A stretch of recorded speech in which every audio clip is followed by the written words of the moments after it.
Բիզնեսը սիրում է հարկային դաշտի կայունություն եւ որքան արագ է փոփոխվում օրենսդրությունը, այնքան բիզնեսը դառնում է շփոթված։ 290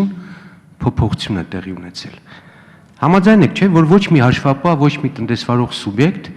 ուղղակի չի կարող հասցնել։ Ազգային ժողովում հարկերի մասին օրենքում նախատեսված փոփոխությունների քննարկմանը ֆինանսների նախարարի տեղակալը համաձայնվեց Արամ Մանուկյանի հետ։ Վախթանգ Միրումյանը հարցի լուծումը տեսնում է հարկային նոր օրենսգիրք ընդունելու մեջ, որի նախագիծը արդեն կա։ Մենք նույնպես կարծում ենք, որ պետք է ստեղծել այնպիսի դաշտ, որը երկարաժամկետ հատվածում բիզնեսի համար կապահովի կայուն եւ կանխատեսելի միջավայր։ Բարգավաճ Հայաստան խմբակցության ղեկավարի մտահոգում էր փոքր եւ միջին ձեռնարկությունների խնդիրը։ Նրա տեղեկություններով 4-ից 5 ամսվա ընթացքում հազարավոր ընկերություններ են փակվել, սակայն չկա հստակ վիճակագրություն։ Ես կխնդրեի տրամադրել կոնկրետ թիվ, մոտավորապես 1 տարվա ընթացքում Հայաստանում քանի փոքր եւ միջին ձեռնարկություն է փակվել։ Մենք պետք չի որ նայենք, թե կոնկրետ ինչքան կազմակերպություններ են դադարեցրել իրենց գործունեությունը։ Պետք է նայենք, թե դրա կողքին ինչքան են բացվել։ Բացի հարկերից ազգային ժողովը քննարկեց նաև դատավորների թվաքանակի ավելացման հարցը։ Հայ ազգային կոնգրեսի падգամավոր Գագիկ Ջանգիրյանը կարծում է, խնդիրը համակարգային է, արդարադատություն չկա, ով վճարում է, նա պատվիրում է։ Վեճերը լուծվում են նաև հեղինակությունների կողմից, գողական աշխարհի կողմից։ Ճիշտ է, այնտեղ էլ իրենց տոկոսն են վերցնում, փայն են մտնում, բայց դա արագ լուծվում է։